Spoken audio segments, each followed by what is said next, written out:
March Madness is here, and FanDuel is giving you a chance to get in on the action like never before. Right now, new customers can get $200 in bonus bets when their first $5 bet wins. That is $200 extra bucks to use on everything from buzzer beaters to Cinderella stories and even picking who's going to cut down the nets. Just visit FanDuel.com/UCSS and get in on the college hoops action all tournament long.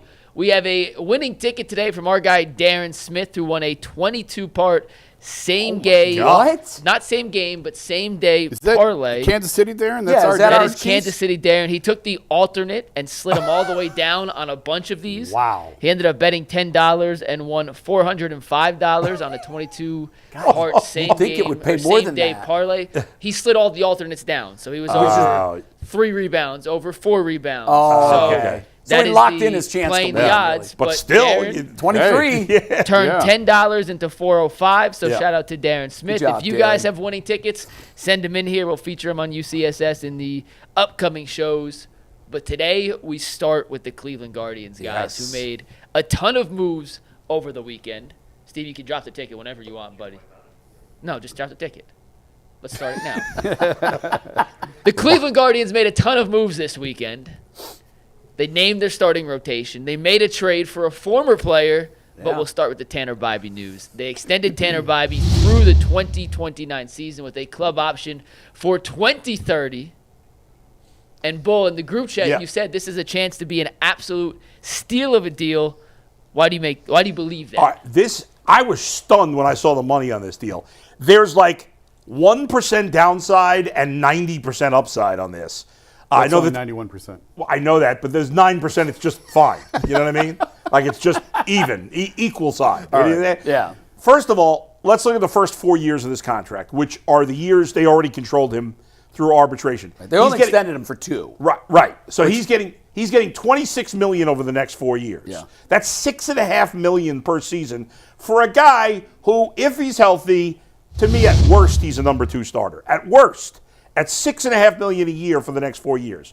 Okay, then in what would have been his first year of free agency, they're going to pay him $21 million that year. The only way that he wouldn't be worth it is if he had Tommy John or whatever, some devastating injury.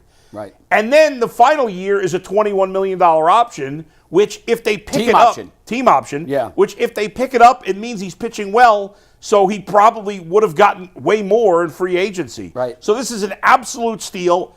If it maxes out, he's going to get $68 million over 6 years, which is barely over $11 million per season in 6 prime years for a guy who, again, at worst, if he's healthy, is a good pitcher, could be an all-star, could be a Cy Young pitcher. You said some things in there, if he's healthy. Yeah.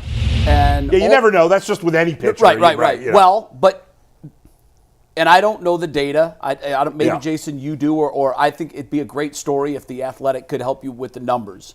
What is the percentage of major league pitchers having Tommy John today compared to 10 years ago, 20 years ago, and whatnot? Anecdotally, it's up. Yeah. Oh, yeah. Now, I think you said the only way they'll pick up that last year is if he's pitching well. Yeah. I'm not even sure that's the case, and here's why. What is the starting pitcher going to be averaging in that's true. In 5 years? Yeah. 20 million might be, that's okay. That's not bad. Exactly. So there's almost no chance they're going to not pick that up. I agree with that. And there's a very little chance he wouldn't be worth $21 million, if not way more. Right. I give the Guardians so much credit. When they do these deals, they're always fleecing somebody. They're wins for the team. Always. It's a huge win for the team. When have the Guardians signed a deal like this where you looked at it and said, wow, I can't believe they paid him that much? It's always the other way around. Yeah. Wait, Hosey signed for what? Yeah. Can I throw one question real quick? The only one I didn't like was Straw, but whatever. Would Jimenez fit in that category? Yeah, but kind of. At the time, we thought it was fine. Yeah, but the reason I think they went in on Jimenez, they had made the decision, this is who he is. They missed. He wasn't. Yeah, right. But with Bibee, I can almost imagine the conversation. His agent called him and said, it's a bird in the hand versus a bird in the bush. What do you want to do?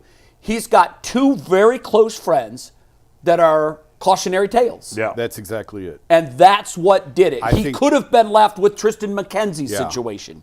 He could have been left with Shane Bieber's situation. Instead, he said, you know what? That's enough money for me to live comfortably forever. That's right. I'm going to take it. And he's going to hit free agency at 31 or 32. So he still has a chance, if he stays healthy and pitches as he has, to get the big cash out. Sure. I don't know this for sure, but I have to think we've talked about it before. The Guardians and McKenzie were hours away from signing an extension. Breaks my heart. And he's never going to get that money from Cleveland.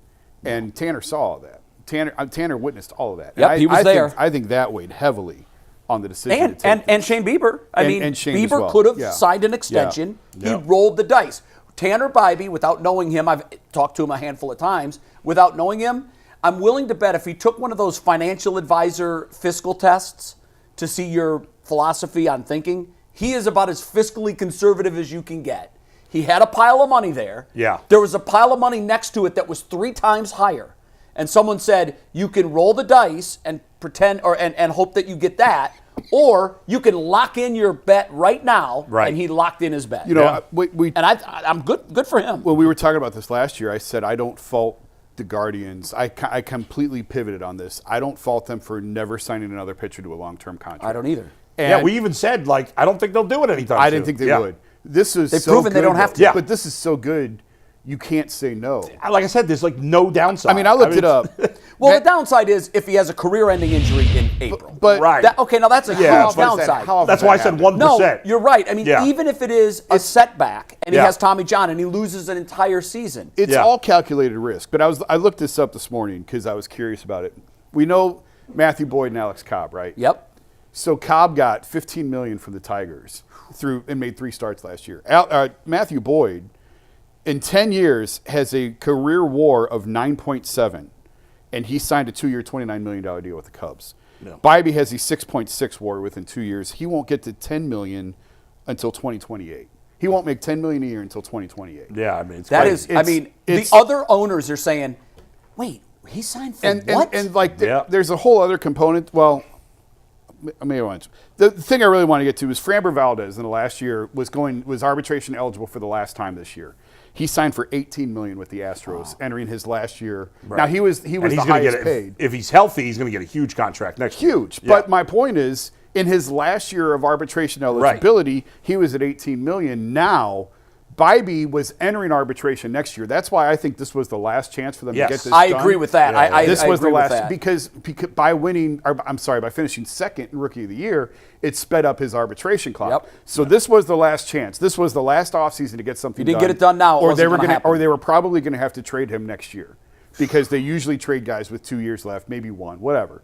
So this was a critical point to get this thing done. And if you look at his option year is $21 million 5 years from now. Valdez is getting $18 million in year 3 right now. Yeah, and that's a year later in the process. Add in whatever the inflation rate is for major league salaries 5 years from now. Yeah. By the way, if I were the Guardians, maybe they're doing this already. I would use this as an outline to offer Gavin Williams a similar length deal with even less money. No, I don't. He's got Boris. He's got Boris, and he shouldn't. No, Boris would never allow him to take it. Yeah. What's interesting to me too is. I had a friend text me and said he knows his shoulders or elbow's going to go. And I'm like, no, he doesn't. There's no sign. Which player? Bibee, okay. Yeah. Just want to make sure. Bibee's been incredibly healthy throughout his career. A horse. Yes. A horse. Yes. And this person that texted me also pitched. And he said, Jake, you know when your elbow isn't right, but nobody else knows it, which is true. That's 100% true. But there's signs.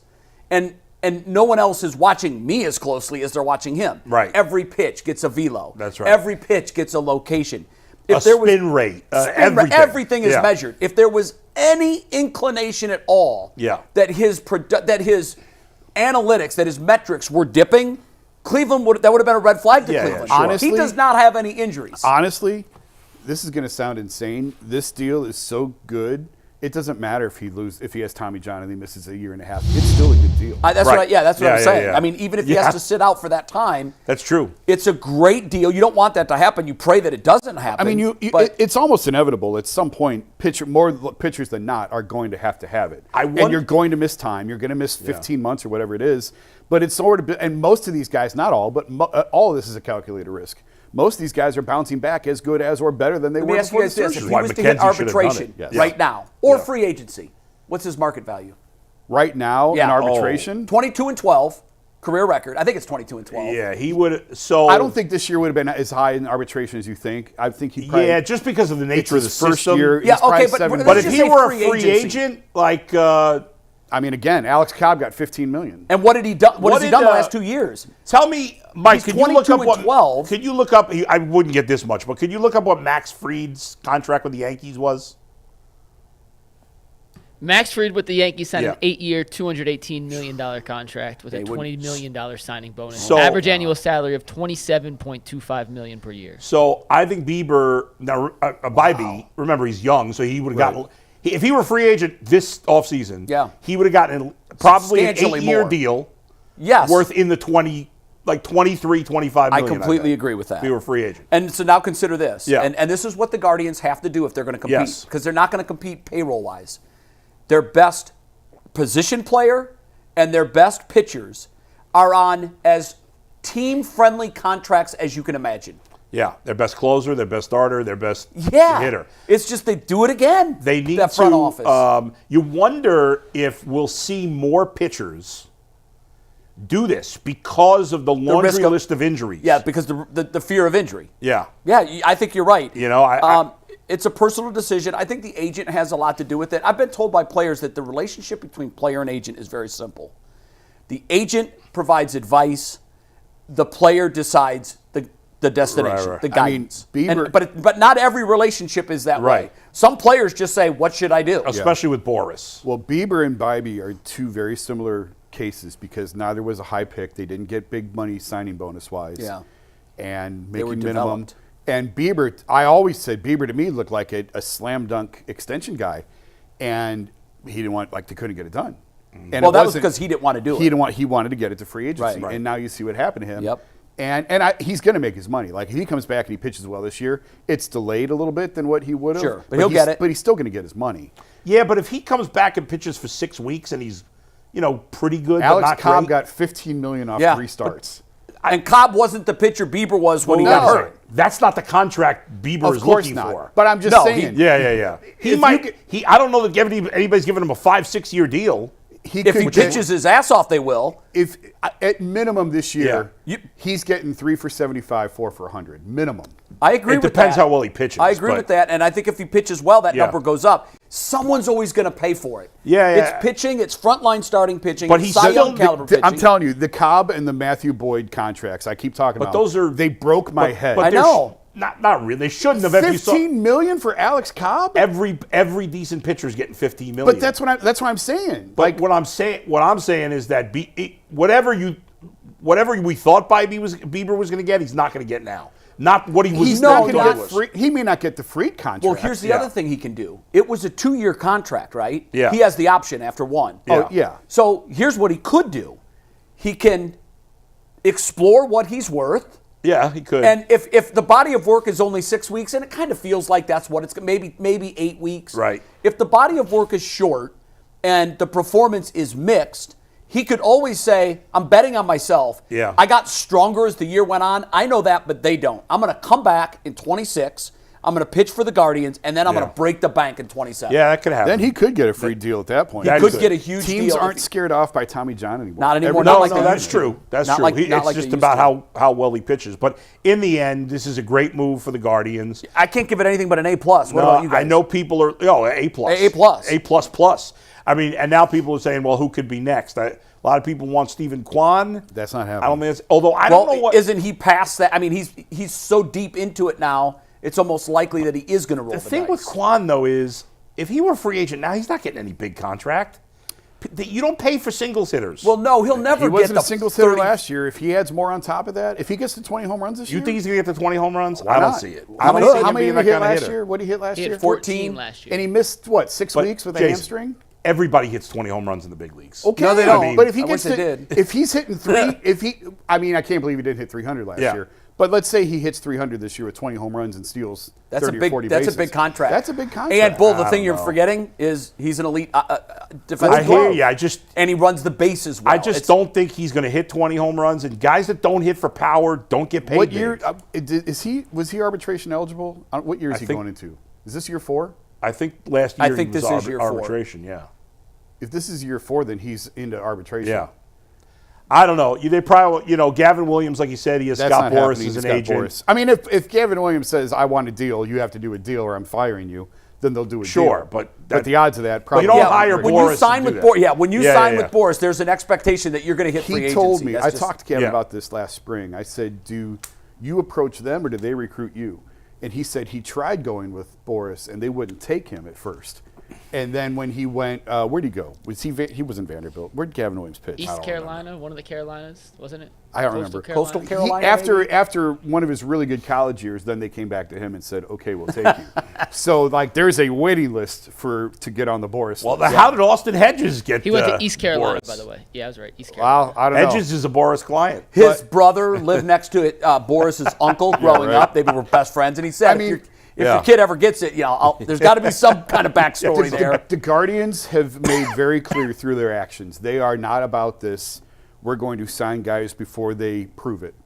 There's a lot of teams now that are signing guys to major league deals before their first professional at bat. But like Mike they said, will not do Jimenez was kind of an outlier, even though he had a good year. No, I'm not talking about Jimenez. No, guys before they're even playing the major. Yeah. Oh, guys I see what Like you're signing saying. Bazzana to an extension. Right, sign Yeah, Bazzana yeah. now before he takes his that's happening more and more, and they are not. Well, we a saw it team, with last year Colt Keith of the Tigers. We saw it with Jackson Churio. The Brewers. And Manzardo, if he has a big year this year, then I think that they would have those conversations. But you have to produce for this organization. Yeah. And I'm not saying it's a bad thing. Yeah. But it limits who will take these types of deals. I would try to lock up Manzardo if he has a good season. Really a Absolutely. Case, and the point I was making with Bieber is Bieber and Bibee were very, very similar. They were not high draft picks. They didn't have a big signing bonus. You would think They that blossomed after they were drafted. You would think that they were obvious candidates to sign these types of deals. Shane said no, and Tanner said yes. And it's just personal preference, and it's risk and how much risk you're willing to absorb. So there's really no way of knowing who will take the deal and who won't. Yeah.